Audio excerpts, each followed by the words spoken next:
നിലവിൽ ഇപ്പോൾ ഈ പറഞ്ഞ പോലെ ഈ ഒരു കോഴ്സ് നമ്മൾ കേരളത്തിൽ നോക്കുകയാണെന്നുണ്ടെങ്കിൽ കുട്ടികളുടെ സംശയമാണ് അപ്പോൾ ഏത് കോഴ്സ് എടുക്കണം.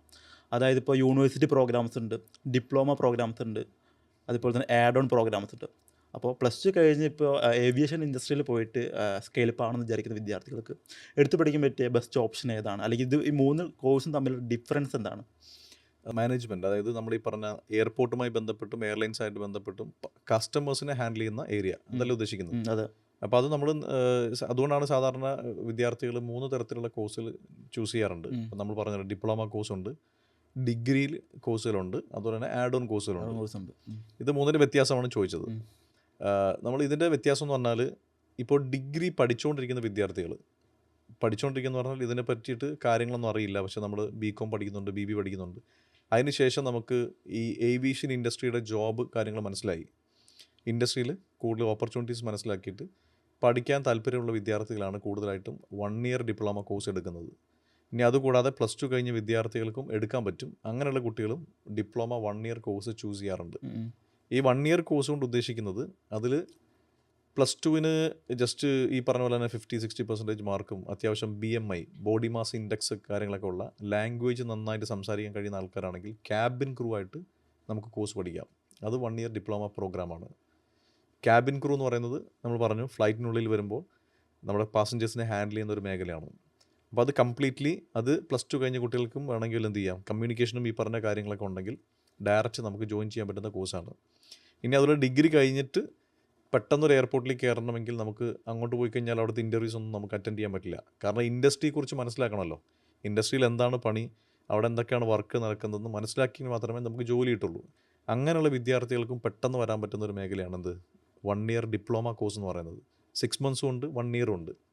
അപ്പോൾ അവിടെ എൻ്റയർലി ഈ പറഞ്ഞ പാസഞ്ചർ ഗ്രൗണ്ട് സർവീസ്, എയർലൈൻ ടിക്കറ്റിങ്ങും, അതുപോലെ തന്നെ കാർഗോ DGRഉം ഹോസ്പിറ്റാലിറ്റി മാനേജ്മെൻറ്റ് ഉൾപ്പെടെ കമ്പൈനായിട്ട് നമുക്ക് എന്ത് ചെയ്യാൻ പറ്റും, 1 ഇയർ കോഴ്സ് പഠിച്ച് ഡയറക്റ്റ് നമുക്ക് എയർപോർട്ടിൽ എയർ ടിക്കറ്റിങ്ങിലും പാസഞ്ചർ ഗ്രൗണ്ട് സർവീസിലും ചെക്ക് ഇൻ സ്റ്റാഫായിട്ടൊക്കെ പെട്ടെന്ന് ജോബ് കിട്ടുന്ന ഇൻഡസ്ട്രിയാണ്. ഇതാണ് ഏറ്റവും കൂടുതൽ ആൾക്കാർ ചൂസ് ചെയ്യുന്നത്. ഇനിയിപ്പോൾ പെട്ടെന്നൊരു ജോലി വേണമെന്ന് ആഗ്രഹിക്കുന്ന ആൾക്കാർക്കും പ്ലസ് ടു കഴിഞ്ഞിട്ട് എന്ത് ചെയ്യും, ഒരുപാട് പൈസയൊന്നുമില്ല, ഒരുപാട് സമയം ചിലവാക്കാൻ പറ്റുന്നത്. ഇപ്പോൾ നമ്മുടെ നാട്ടിലൊരു ചിന്താഗതി ഉണ്ടല്ലോ, എനിക്ക് കൂടുതലൊന്നും പഠിക്കണ്ട, പെട്ടെന്നൊരു ജോലി വേണം. അങ്ങനെയുള്ള വിദ്യാർത്ഥികൾ എന്ത് ചെയ്യുന്നുണ്ട്, പ്ലസ് ടു കഴിഞ്ഞിട്ട് നേരെ ഡിപ്ലോമ എടുക്കാറുണ്ട്. അപ്പോൾ അതാണ് ആ ഒരു കാറ്റഗറി എന്ന് പറയുന്നത്. ഇനി അടുത്തൊരു കോഴ്സ് എന്ന് പറയുന്നത് ഡിഗ്രിയാണ്. അപ്പോൾ ഇന്നത്തെ നമ്മുടെ കേരള മാർക്കറ്റിൽ ഡിഗ്രി ഇല്ലാത്ത ആരുമില്ല. ഡിഗ്രി ഇല്ലെങ്കിൽ നമുക്ക് അത്രയും വിലയില്ല സമൂഹത്തിൽ, ശരിയല്ലേ? തീർച്ചയായിട്ടും. BBA പ്ലസ് ഏവിയേഷൻ എന്ന് പറയുന്ന കോഴ്സുകളാണ് പിന്നീടുള്ളത്, ശരിയല്ലേ? അതിനെയാണ് നമ്മൾ ആഡ് ഓൺ കോഴ്സ് എന്ന് പറയുന്നത്.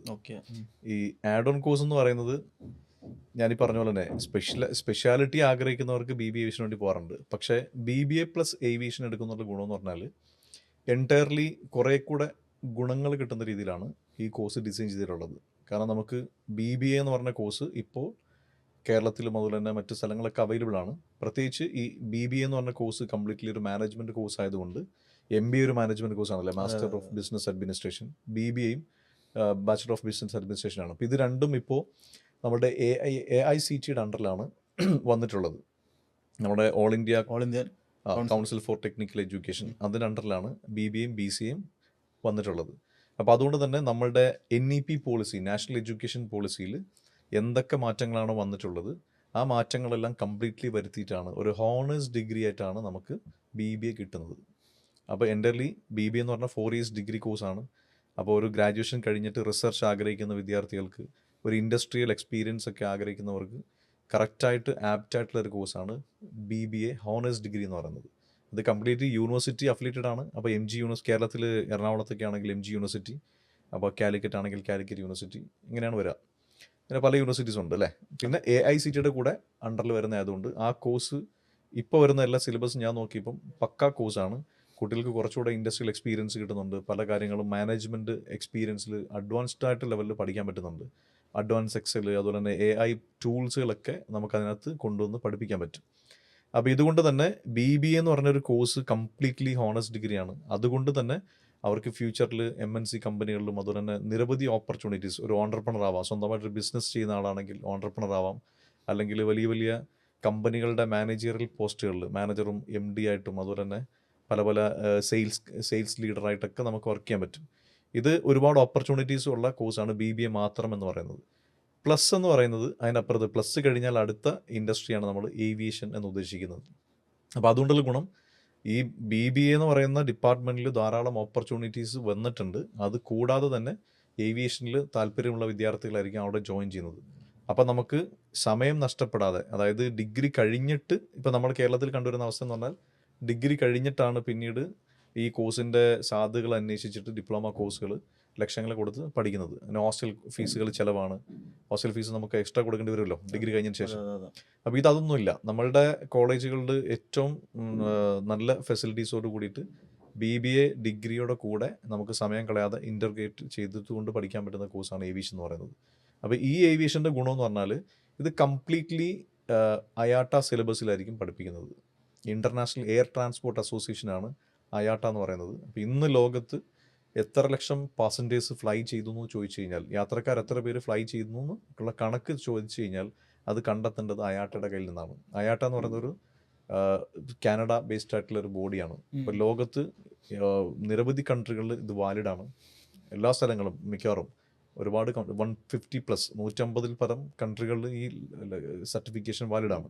അപ്പോൾ അയാട്ട സിലബസ് എപ്പോഴും അപ്ഡേറ്റഡ് ആയിരിക്കും. അതായത് ഓരോ വർഷവും അവരുടെ സിലബസ് മാറിക്കൊണ്ടിരിക്കും. ഇപ്പോൾ DG യാത്ര നമ്മൾ കേട്ടില്ലേ? ഇപ്പോൾ കോവിഡിന് ശേഷം നമ്മൾ വലിയ AI വിപ്ലവം വന്നു അല്ലേ, 4th ഇൻഡസ്ട്രി റെവല്യൂഷൻ. അപ്പോൾ അതിനുശേഷം നമുക്ക് DG യാത്ര എളുപ്പമായി. വെബ് ചെക്കിംഗ് വന്നു. അപ്പോൾ നമുക്ക് ക്യൂ നിന്നിട്ട് ടിക്കറ്റ് ഒന്നും എടുക്കേണ്ട ആവശ്യമില്ല. വെബ് ചെക്കിൻ ചെയ്തിട്ട് പെട്ടെന്ന് എയർപോർട്ട് ഓടിക്കയറാം. പെട്ടെന്ന് ആ സമയത്തിനുള്ളിൽ നമുക്ക് എല്ലാ പരിപാടിയും കഴിയും. ഇതൊക്കെ ചെയ്യണമെങ്കിൽ ഇത് AI ഇൻ്റഗ്രേറ്റഡ് ആയിട്ടുള്ള കാലഘട്ടമാണ്. അപ്പോൾ അതുകൊണ്ട് ഈ സിലബസുകൾ അപ്ഡേറ്റ് ആയിരിക്കണം. അപ്പം യൂണിവേഴ്സിറ്റി കോഴ്സുകളിൽ 5 വർഷം കൂടുമ്പോഴായിരിക്കും ചിലപ്പം സിലബസുകൾ അപ്ഡേറ്റ് ചെയ്യുക.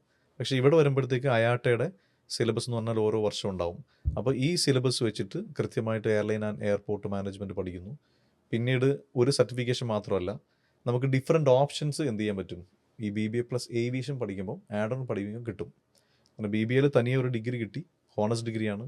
അതുകൂടാതെ തന്നെ ഏവിയേഷനിൽ നിരവധി കോളേജുകൾ കൊടുക്കുന്ന ഓപ്ഷൻ എങ്ങനെയാണെന്ന് വെച്ച് കഴിഞ്ഞാൽ, ഒന്ന് എയർലൈൻ ആൻഡ് എയർപോർട്ട് മാനേജ്മെൻറ്റ് എന്ന് പറഞ്ഞ ഒരു സർട്ടിഫിക്കേഷൻ കൊടുക്കും. ഈ എയർലൈൻ ആൻഡ് എയർപോർട്ട് മാനേജ്മെൻറ്റ് കൊടുക്കാൻ കാരണം എന്താണെന്ന് വെച്ച് കഴിഞ്ഞാൽ, എയർലൈൻ എന്താണെന്നും അവിടെ എന്തൊക്കെ വർക്കുകൾ ചെയ്യണം എന്നുള്ള കംപ്ലീറ്റ് സബ്ജക്റ്റാണ് എയർലൈൻ മാനേജ്മെൻറ്റ് എന്ന് പറയുന്നത്.